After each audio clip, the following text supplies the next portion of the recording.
INB news కి స్వాగతం. Bulletin లో ముందుగా హెడ్లైన్స్.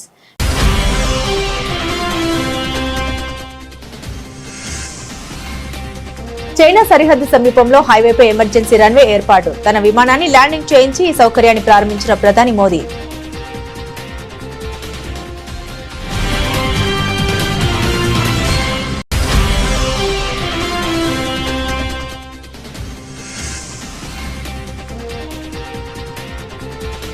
నూతన ప్రధానమంత్రి కార్యాలయం సేవాతీర్థ్ ప్రారంభించిన మోదీ. తొలి రోజే కీలక నిర్ణయాలు.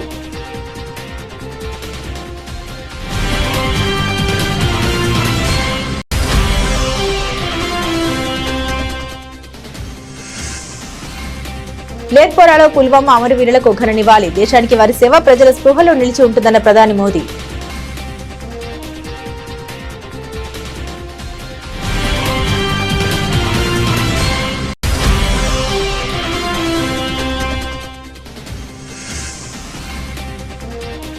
డీకే శివకుమార్ సీఎం కావాలని ఆయన మద్దతుదారుల ఆకాంక్ష. కష్టపడితే ఫలితం తప్పకుండా ఉంటుందని డీకే వ్యాఖ్య.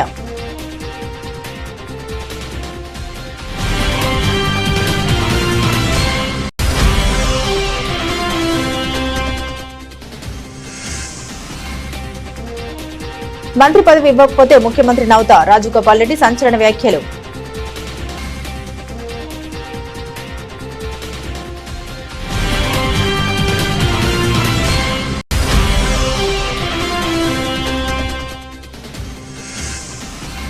ఏపీ అసెంబ్లీలో 2026-27 వార్షిక బడ్జెట్ ప్రవేశపెట్టిన మంత్రి పయ్యవుల కేశవ్.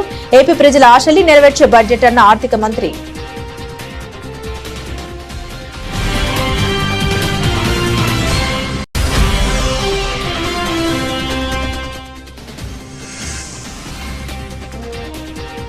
మున్సిపల్ ఎన్నికల్లో బీఆర్ఎస్ మంచి ఫలితాలు సాధించిందన్న కేటీఆర్. తెలంగాణ తామే ప్రత్యామ్నాయమని ప్రజలు స్పష్టం చేశారన్న మాజీ మంత్రి.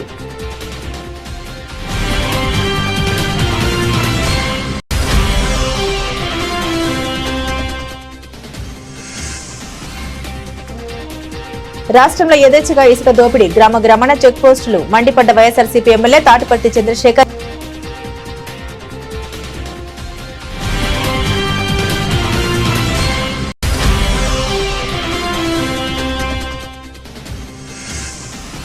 ఆరు మున్సిపాలిటీల్లో బీజేపీ సింగిల్ లార్జెస్ట్ పార్టీ అవతరించిందన్న ఆ పార్టీ తెలంగాణ చీఫ్. ఈ ఎన్నికల్లో బీజేపీ బలపడిందన్న రామచంద్రరావు.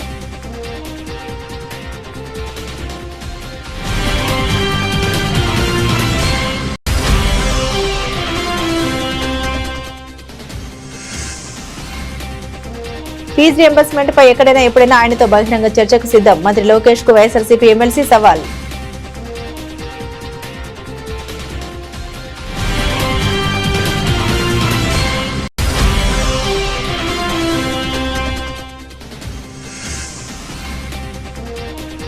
పాక్ తో మ్యాచ్ కోసం కొలంబో చేరుకున్న భారత్. రేపు ప్రేమదాస స్టేడియంలో దాయాదుల మధ్య కీలక పోరు.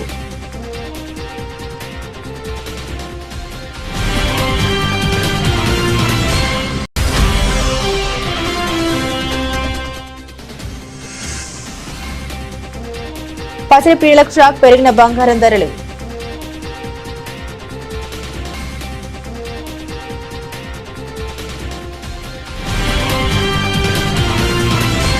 చైనా వాస్తవాధీన రేఖకు 300 కిలోమీటర్ల కంటే తక్కువ దూరంలో అస్సాంలోని జాతీయ రహదారిపై నిర్మించిన ప్రత్యేక రన్వేను ప్రధాని నరేంద్ర మోదీ శనివారం ప్రారంభించారు.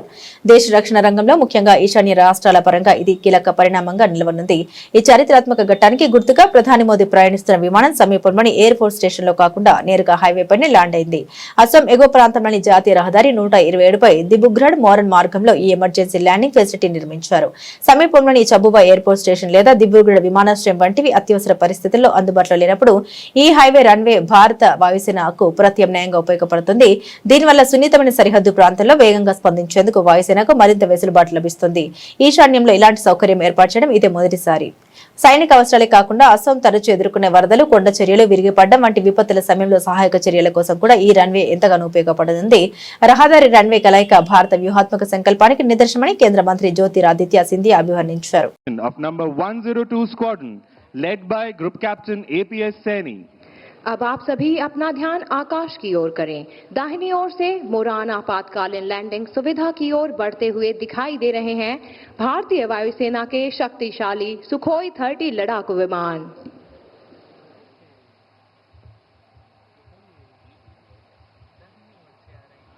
In a short while, the Vic formation will emerge tearing through the clouds. Ladies and gentlemen, be on the lookout for the mighty Su-30 MKI.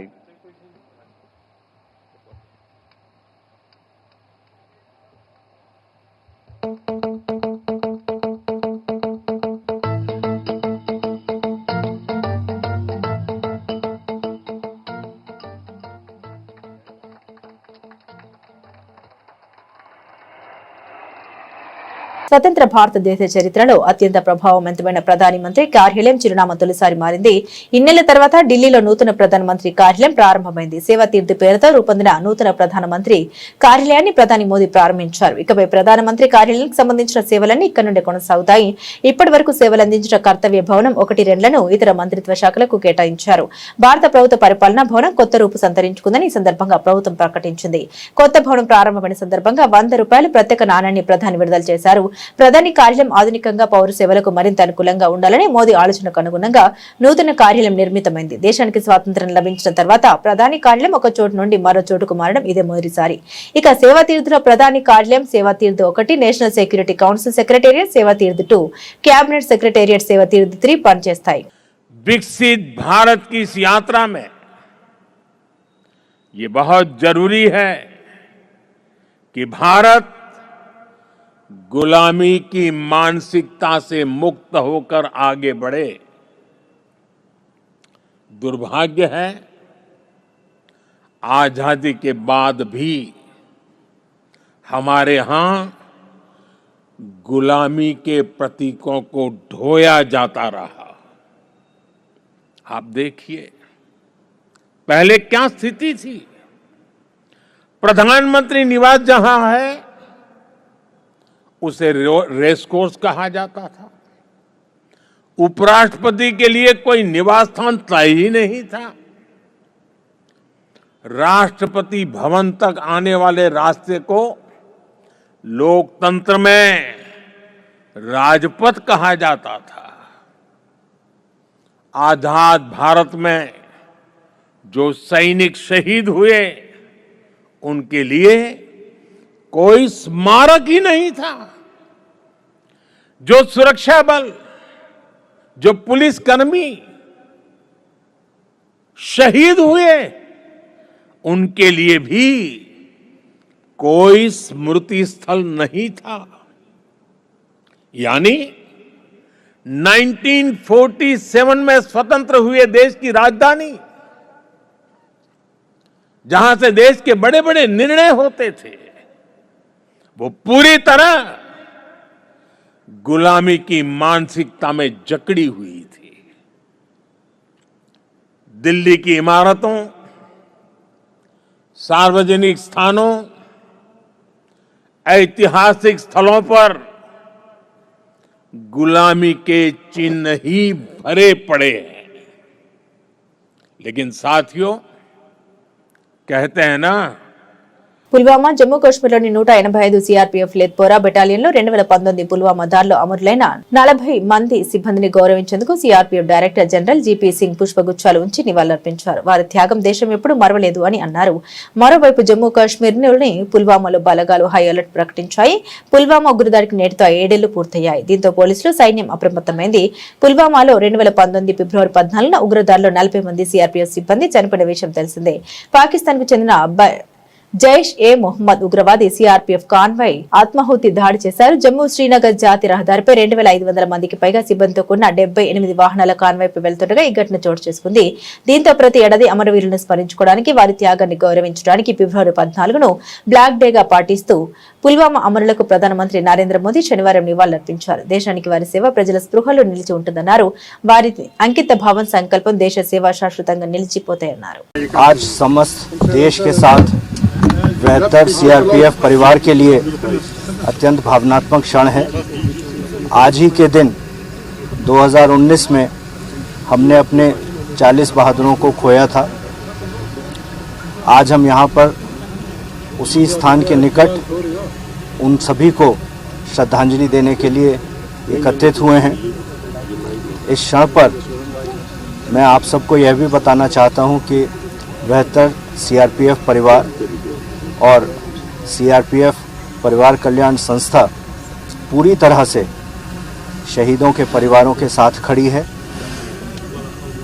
इस कालखंड में हमने इन सभी शहीदों के परिवारों को विभिन्न प्रकार की सहायताएं भी दी हैं, जिसमें कि जहां जहां उन्होंने आवश्यकता जाहिर की है वहां पर उनको स्थानीय ग्रुप केंद्रों में क्वार्टर अलॉट किए गए हैं। अभी तक 19 परिवारों को घर अलॉट हुए हैं और कई परिवारों को स्थानीय सरकारों के साथ मिलकर ज़मीन का भी अलॉटमेंट हुआ है।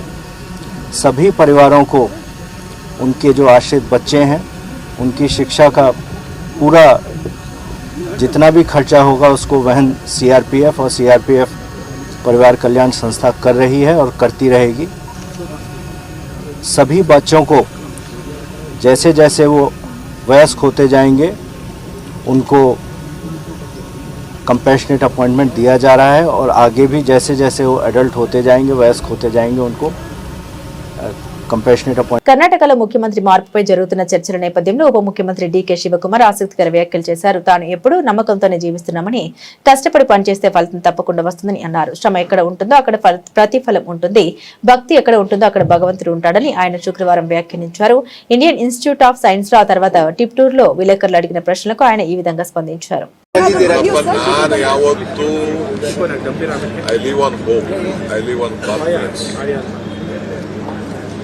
ಶ್ರಮಕ್ಕೆ ಫಲ ಯಾವತ್ತೂ ಎಲ್ಲರಿಗೂ ಇರ್ತದೆ, ನಿಮಗೂ ಇರ್ತದೆ, ನನಗೂ ಇರ್ತದೆ, ಎಲ್ಲರಿಗೂ ಇರ್ತದೆ. ಸೊ ಎಲ್ಲಿ ಶ್ರಮ ಇದೆಯೋ ಅಲ್ಲಿ ಫಲ ಇದೆ, ಎಲ್ಲಿ ಭಕ್ತಿ ಇದೆಯೋ ಅಲ್ಲಿ ಭಗವಂತ ಇದೆ. ಆ ಫಲ ಶೀಘ್ರದಲ್ಲೇ ಅಂತ మాట్లాడాలి. చౌటపల్లి మున్సిపాలిటీలో కాంగ్రెస్ పార్టీ విజయం సాధించింది. దాంతో కాంగ్రెస్ శ్రేణులు విజయోత్సవ నిర్వహించాయి. ఈ ర్యాలీలో పాల్గొన్న ఆ పార్టీ ఎమ్మెల్యే కోమటిరెడ్డి రాజగోపాల్ రెడ్డి సంచలన వ్యాఖ్యలు చేశారు. ఇచ్చిన మాట ప్రకారం తనకు మంత్రి పదవి ఇస్తే సరేనని, లేదంటే డైరెక్ట్ గా ముఖ్యమంత్రిని అవుతామని అన్నారు. తనకు మర్యాదగా మంత్రి పదవి ఇవ్వాలని, లేదంటే తాను ఎలాకుంటామని రాజగోపాల్ రెడ్డి తెలిపారు. టైం వస్తే ముఖ్యమంత్రిని కూడా అవుతామని వ్యాఖ్యానించారు. అప్పుడు మునుగోడు నియోజకవర్గాన్ని మీరు చూసుకోండి, తెలంగాణ రాష్ట్రాన్ని నేను చూసుకుంటానని కాంగ్రెస్ శ్రేణుల్ని ఉద్దేశించి ఆయన తెలిపారు. రాజగోపాల్ రెడ్డి మాటలకు వారంతా కేరింతలు కొట్టారు. రాబోయే రోజుల్లో మీ ఆశీర్వాదంతో తప్పకుండా మనకు మంచి పదవి వస్తుంది. ఆ పదవి మీకోసం వస్తుంది, నా కోసం లేదు. నేను చెప్తున్నా, మంత్రి కాకపోతే డైరెక్ట్ గా ముఖ్యమంత్రి వైద్యం భయపడుతున్నాడు.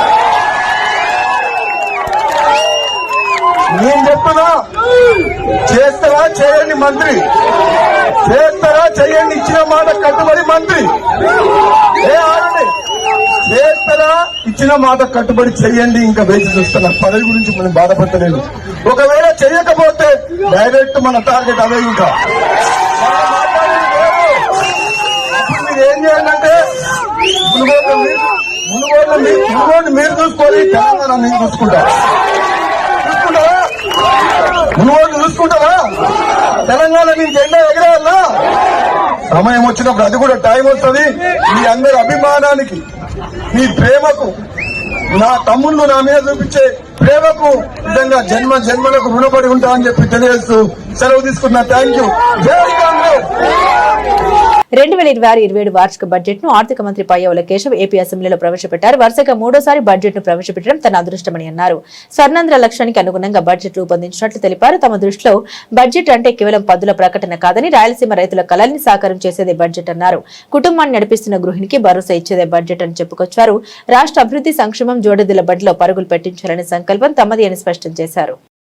వ్యవసాయం, పశు సంవర్ధక, ఉద్యానవనం, మత్స్య సహకార రంగాలు. వ్యవసాయం గాడి తప్పితే మిగతా ఏ రంగానికి సక్రమంగా నడిచే అవకాశం ఉండదు అన్న ఎంఎస్ స్వామినాథన్ గారి సూక్తిని గుర్తు చేస్తున్నాను అధ్యక్ష.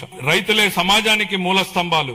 వారు పండించే ఆహారమే ప్రతి కుటుంబానికి మూలాధారం. అందువల్ల రైతుల సంక్షేమమే మా ప్రభుత్వానికి అత్యున్నత ప్రాధాన్యం. అన్నదాత సుఖీభవ పీఎం కిసాన్ పథకం కింద 2025-26 ఆర్థిక సంవత్సరంలో 46.86 లక్షల రైతు కుటుంబాలకు 20,000 రూపాయలు చొప్పున పెంచిన ఆర్థిక సహాయాన్ని అందిస్తూ మొత్తం 6,600 కోట్లను విడుదల చేశాం. కొత్తగా అమలు చేసిన జీఎస్టీ 2.0 సంస్కరణల ద్వారా వ్యవసాయం మరియు అనుబంధ రంగాలకు సంబంధించిన ఉత్పత్తులు, వ్యవసాయ పరికరాలు, ట్రాక్టర్లపై పన్నుల భారం గణనీయంగా తగ్గించబడింది. దీనివల్ల రైతులకు ప్రత్యక్షంగా లాభం చేకూరుతుంది. పశు సంపదకు పొంచి ఉన్న ఆరోగ్యపరమైనటువంటి ప్రమాదాలను తగ్గించే దిశగా పశు బీమా పథకం అమలుకు మేము నిరంతరం ప్రాధాన్యత ఇస్తున్నాం. పశు సేవలను మరింత బలోపేతం చేయడానికి కొత్త పశు వైద్య భవనాల నిర్మాణానికి 20 కోట్లను కేటాయిస్తూ మౌలిక వసతులను విస్తరిస్తున్నాం. అలాగే బడ్జెట్ లో ప్రత్యేకంగా ప్రస్తావించకపోయినా మా సంకల్పం ఎంత స్పష్టమో చెప్పడానికి నిదర్శనం మత్స్యకార సేవల పథకం అమలు. ఈ పథకం ద్వారా ఆర్థిక సహాయాన్ని 10,000 నుండి 20,000కు పెంచాం. దీని ద్వారా 1,20,000 మంది మత్స్యకార కుటుంబాలు లాభపడుతున్నాయి. రాష్ట్రంలో జరిగిన మున్సిపల్ ఎన్నికల్లో బీఆర్ఎస్ మంచి ఫలితాలు సాధించిందని బీఆర్ఎస్ వర్కింగ్ ప్రెసిడెంట్ కేటీఆర్ అన్నారు. గత ఏడాది చివరిలో జరిగిన పంచాయతీ ఇప్పుడు జరిగిన మున్సిపల్ ఎన్నికల్లో మంచి ఫలితాలు రాబట్టామని అన్నారు. పంచాయతీ ఎన్నికల్లో 4,000కు పైగా స్థానాలు గెలుచుకున్నామని, ఇప్పుడు 2,500 మున్సిపల్ వార్డుల్లో 750 వరకు గెలుచుకుంటున్నామని అన్నారు.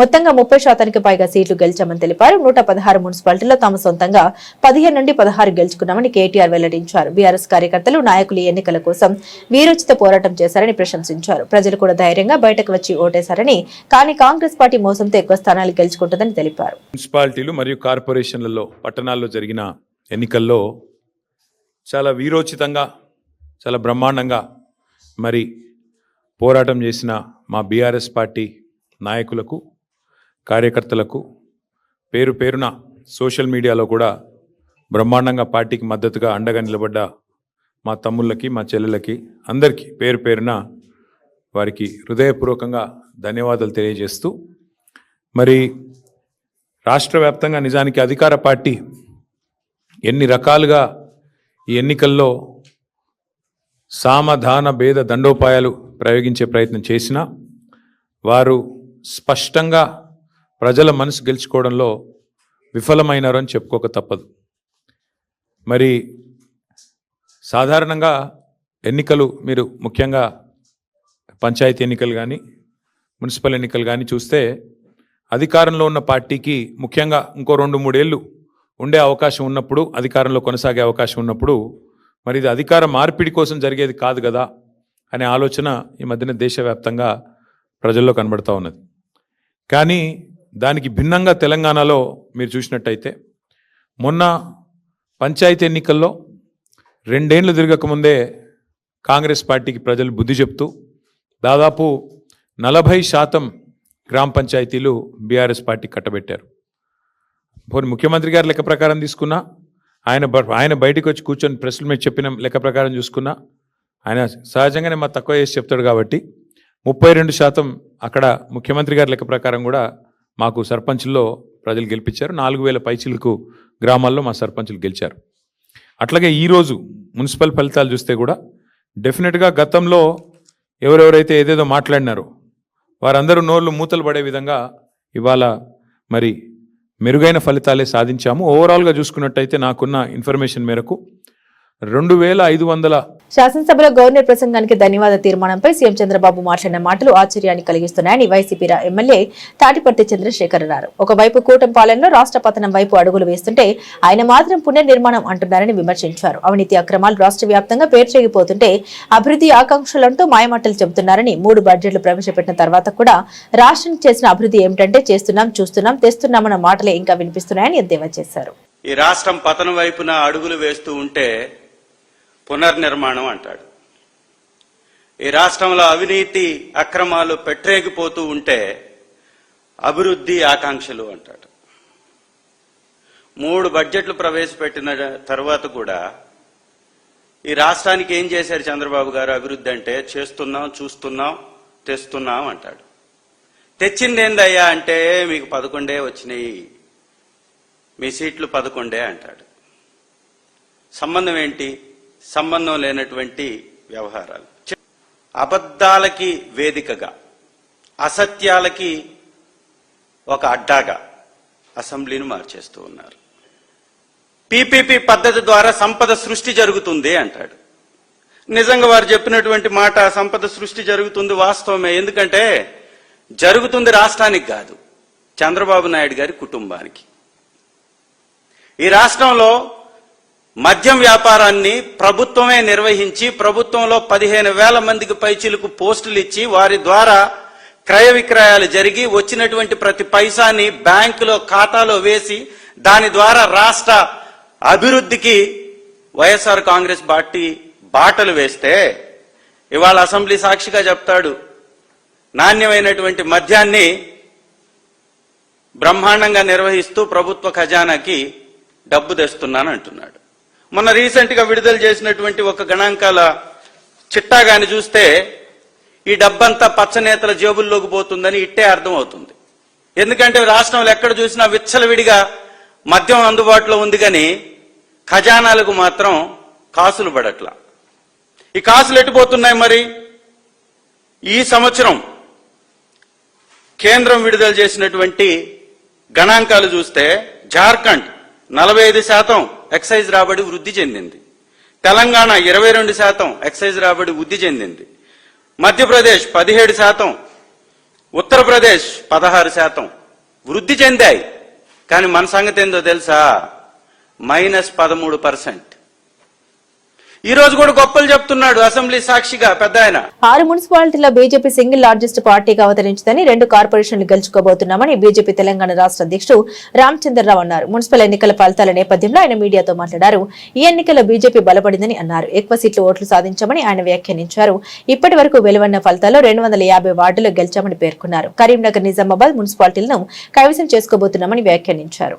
ఒక స్థానం నుంచి కింది స్థానం నుంచి మీకు దగ్గరలో వచ్చినాం మేము, మీరు పైనుంచి కిందికి వచ్చారు. పెరిగింది బీజేపీ. ఇక్కడ ప్రజలు బీజేపీకు పట్టం కట్టారని చెప్పి భావిస్తా ఉన్నాం. చాలా చోట మా ఓటు షేర్ పెరిగింది. గతంలో మాకు 13% ఓట్లు వస్తే ఇప్పుడు ఉన్నటువంటి లేటెస్ట్ అనాలిసిస్ లో, అంటే రఫ్ గా ఉంటుంది, మన ఎలక్షన్ కమిషన్ నుంచి రాలేదు, మాకు 20% ఓట్లు దాటినాయి. కాబట్టి ఓటు శాతం బీజేపీకి పెరిగింది. మా వార్డ్స్ మెంబర్స్ పెరిగినాయి.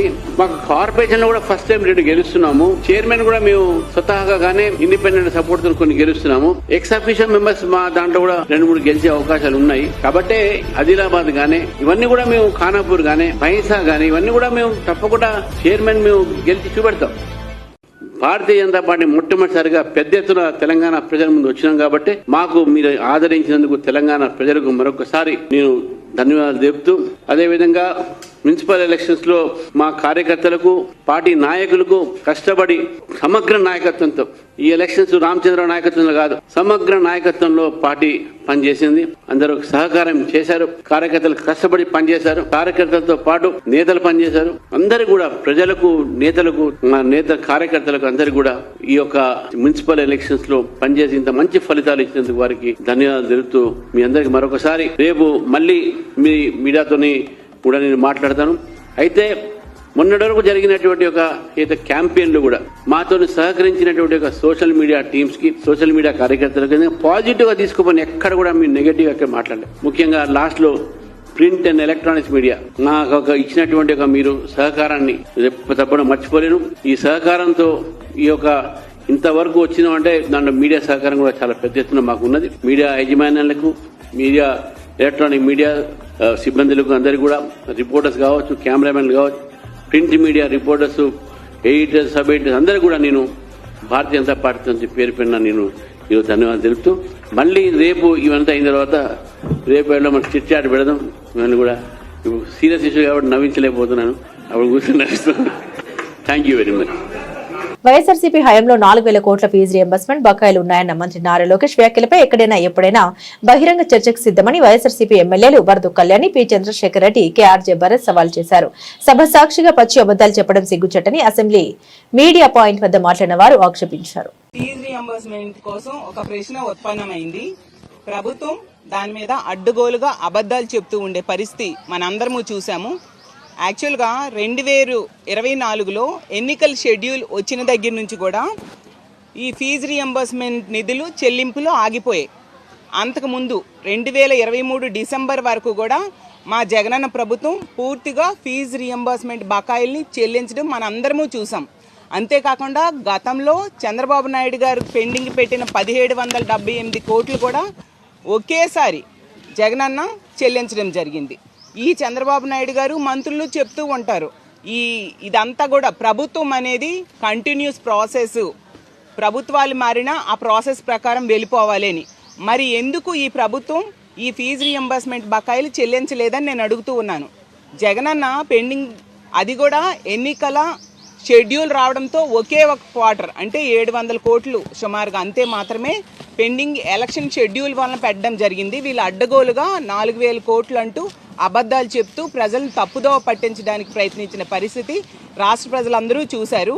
నిజంగా ఎంత వన్ సైడ్గా ఈ ప్రభుత్వం వెళ్తూ ఉంది అంటే, వాళ్ళకి అధికారం ఉంది కాబట్టి కౌన్సిల్లో కూడా అబద్ధాలు చెప్దాము అన్న విధంగా, అన్న ధోరణిలో వీళ్ళు వెళ్తూ ఉండే పరిస్థితి మనం చూస్తూ ఉన్నాము. 2024 నుంచి కూడా ఎన్నికల షెడ్యూల్ వచ్చిన దగ్గర నుంచి కూడా ఇప్పటికీ 8 క్వార్టర్లు అవడమే కాకుండా 9వ క్వార్టర్ కూడా ఈ 2026లో మొదటి క్వార్టర్ కూడా అయిపోవస్తూ ఉంది.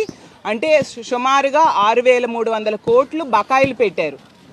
ఈ కూటమి ప్రభుత్వం అధికారంలోకి వచ్చాక సుమారుగా 6300 కోట్లు పేద విద్యార్థులకు ఉన్నత చదువుల కోసం ఇవ్వాల్సిన బకాయిలు ఇవ్వకుండా పెండింగ్లో పెట్టిన పరిస్థితి మనం చూసాం. మధ్యలో ఒకసారి 700 కోట్లు మాత్రమే రిలీజ్ చేశారు. అంటే 5600 కోట్లు పెండింగ్ పెట్టడం జరిగింది.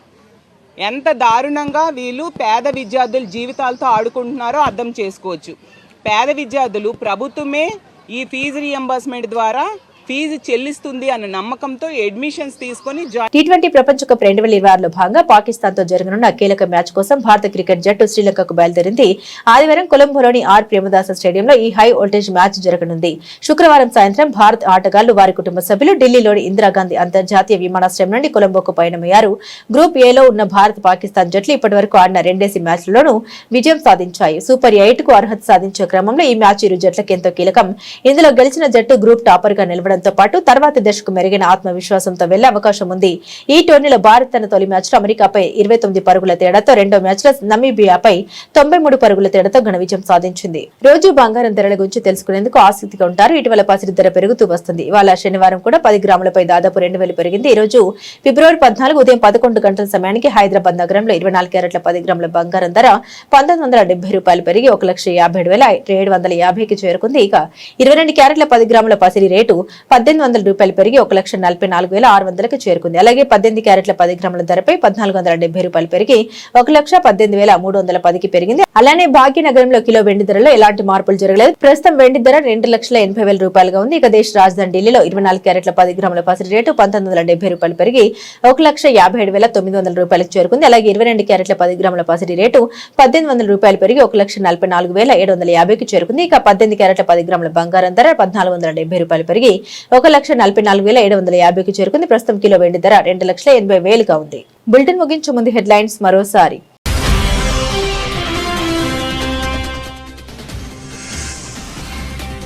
చైనా సరిహద్దు సమీపంలో హైవేపై ఎమర్జెన్సీ రన్వే ఏర్పాటు. తన విమానాన్ని ల్యాండింగ్ చేయించి ఈ సౌకర్యాన్ని ప్రారంభించిన ప్రధాని మోదీ.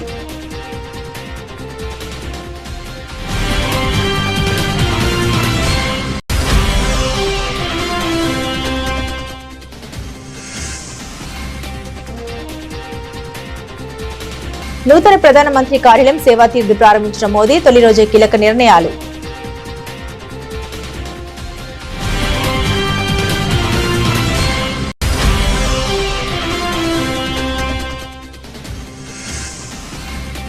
లేత్పోరాలో పుల్వామా అమరవీరులకు ఘన నివాళి. దేశానికి వారి సేవ ప్రజల స్పృహలో నిలిచి ఉంటుందన్న ప్రధాని మోదీ.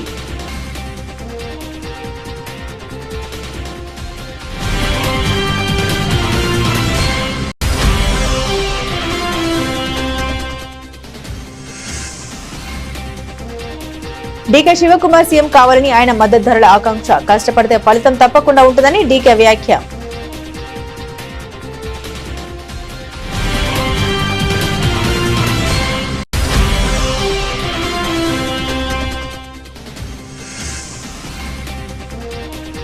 మంత్రి పదవి ఇవ్వకపోతే ముఖ్యమంత్రి నౌతా. రాజగోపాల్ రెడ్డి సంచలన వ్యాఖ్యలు.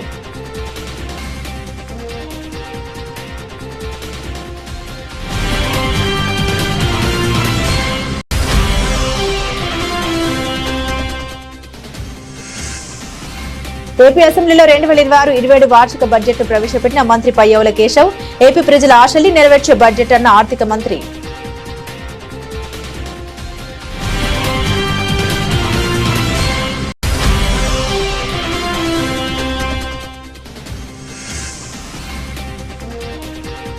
మున్సిపల్ ఎన్నికల్లో బీఆర్ఎస్ మంచి ఫలితాలు సాధించిందన్న కేటీఆర్. తెలంగాణ తావి ప్రత్యామ్నాయమని ప్రజలు స్పష్టం చేశారన్న మాజీ మంత్రి.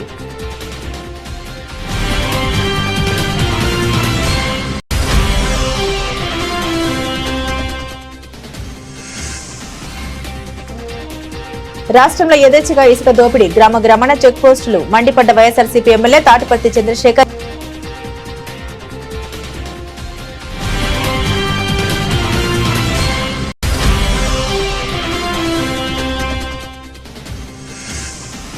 ఆరు మున్సిపాలిటీల్లో బీజేపీ సింగిల్ లార్జెస్ట్ పార్టీ అవతరించిందన్న ఆ పార్టీ తెలంగాణ చీఫ్. ఈ ఎన్నికల్లో బీజేపీ బలపడిందన్న రామచంద్రరావు.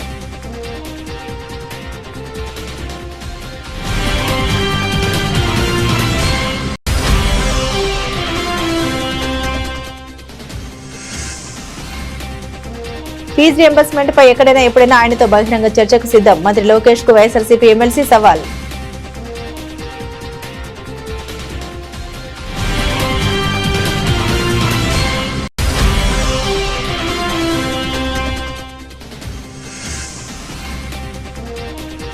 పాక్ తో మ్యాచ్ కోసం కొలంబో చేరుకున్న భారత్. రేపు ప్రేమదాస స్టేడియంలో దాయాదుల మధ్య కీలక పోరు.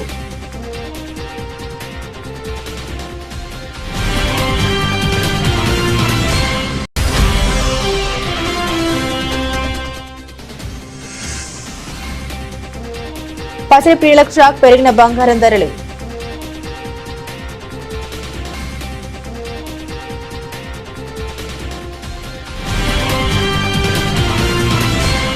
ఇవి బులెటిన్లోని విశేషాలు. తిరిగి మరో బులెటిన్తో మళ్ళీ కలుసుకుందాం. అంతవరకు సెలవు. నమస్కారం.